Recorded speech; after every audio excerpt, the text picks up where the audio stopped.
ಕನ್ನಡ ನಾಡು, ಇದು ಕನ್ನಡಿಗರ ನಾಡಿಮಿಡಿತ. ರಾಜ್ಯಾದ್ಯಂತ ನಡೆಯುತ್ತಿರುವ ಹೋರಾಟ ಯಶಸ್ವಿಯಾಗಲಿ.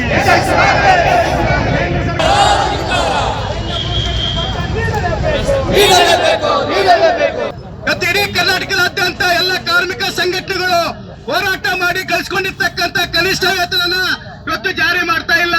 ಕೆಲವರಿಗೆ ಜಾರಿಕರ ಪರವಾಗಿ ಇವತ್ತು ಸಹ ಎಲ್ಲ ಸರ್ಕಾರಗಳು ಇವತ್ತು ತುದಿಗಾಲು ನಿಂತಿದೆ ಕಾಪಾಡೋದಕ್ಕೆ, ಅಥವಾ ಗುತ್ತಿಗೆದಾರರನ್ನ ಕಾಪಾಡೋದಕ್ಕೆ, ಮಾಲೀಕರನ್ನ ಕಾಪಾಡೋದಕ್ಕೆ ಇವತ್ತು ಸಹ ಮುಖ್ಯಮಂತ್ರಿ ಇವತ್ತು ಪರಿಷ್ಕೃತ ಕನಿಷ್ಠ ವೇತನ ಹೆಚ್ಚಿಗೆ ಮಾಡಿದ್ದಾರೆ. ಅದನ್ನ ಹೆಚ್ಚಿಗೆ ಜಾರಿ ಮಾಡ್ಬೇಕಂತ ಹೇಳಿ, ಅದೇ ರೀತಿ ಬಲವಂತದ ಭೂ ಸ್ವಾಧೀನ ಏನಿದೆ ಅದು ಕಾರ್ಪೊರೇಟ್ಗೆ ಇವತ್ತು ಭೂ ಸ್ವಾಧೀನ ಮಾಡಿಕೊಡ್ತಾ ಇದ್ದಾರೆ.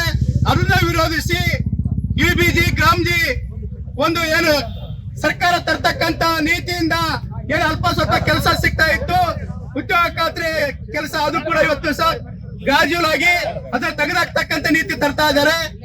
ಅದೇ ರೀತಿ ಎಲ್ಲ ಅಗತ್ಯ ವಸ್ತುಗಳ ಬೆಲೆ ಏರಿಕೆಯನ್ನ ತಡೆಗಟ್ಟಬೇಕಂತೇಳಿ ಆಗ್ರಹಿಸಿ ಇವತ್ತಿನ ದಿವಸ ಇಡೀ ದೇಶಾದ್ಯಂತ ಈ ಒಂದು ಜೆಸಿಟಿ ಮತ್ತು ಎಸ್ಕೆಎಂ ಸಂಯುಕ್ತ ಹೋರಾಟ ಕರ್ನಾಟಕ ನೇತೃತ್ವದಲ್ಲಿ ಇವತ್ತು ಸಹ ಇಲ್ಲಿ ಸಾಂಕೇತಿಕ ಇವತ್ತು ಪ್ರತಿಭಟನೆ ಮಾಡ್ತಾ ಇದೀವಿ.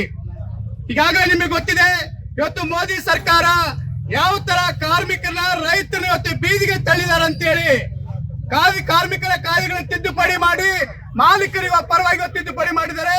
ಅದು ಒಂದ್ ಕಡೆ. ಇನ್ನೊಂದು ಕಡೆ ರೈತರು ಬೆಳೆದಂತ ಬೆಳೆಗಳಿಗೆ ಸರಿಯಾದ ಬೆಂಬಲ ಇಲ್ಲದೇನೆ MSP ಕೊಡದರೆ ಇವತ್ತು ಸಹ ರೈತ ಅನ್ಯಾಯ ಮಾಡ್ತಕ್ಕಂಥದ್ದು ಇನ್ನೊಂದು ಆಗಿದೆ. ಒಟ್ಟಾರೆಯಾಗಿ ಕೇಂದ್ರ ಮತ್ತು ರಾಜ್ಯ ಸರ್ಕಾರಗಳು ಕಾರ್ಮಿಕ ವಿರೋಧಿ, ರೈತ ವಿರೋಧಿ ಅನುಸರಿಸ್ತದೆ. ಇದರ ವಿರುದ್ಧ ಇಡೀ ಕರ್ನಾಟಕದಾದ್ಯಂತ, ಇಡೀ ದೇಶಾದ್ಯಂತ ಇವತ್ತು ಹೋರಾಟ ಬೆಳೆಸ್ತಾ ಇದೀವಿ. ಈಗಾಗಲೇ ಗೊತ್ತಾಗಿದೆ ಇವತ್ತು ಸಹ ಸರ್ಕಾರ ಯಾರು ಪರವಾಗಿ ಕೆಲಸ. ಸಮಗ್ರ ಸುದ್ದಿಗಳಿಗಾಗಿ ತಪ್ಪದೆ ನೋಡಿ ಕನ್ನಡ ನಾಡು ವಾಹಿನಿ. ಸಬ್ಸ್ಕ್ರೈಬ್ ಮಾಡಿಕೊಳ್ಳಲು ಕೂಡಲೇ ಪಕ್ಕದಲ್ಲಿ ಕಾಣುವ ಬೆಲ್ ಐಕಾನ್ ಕ್ಲಿಕ್ ಮಾಡಿ ನೋಟಿಫಿಕೇಶನ್ ಪಡೆಯಿರಿ.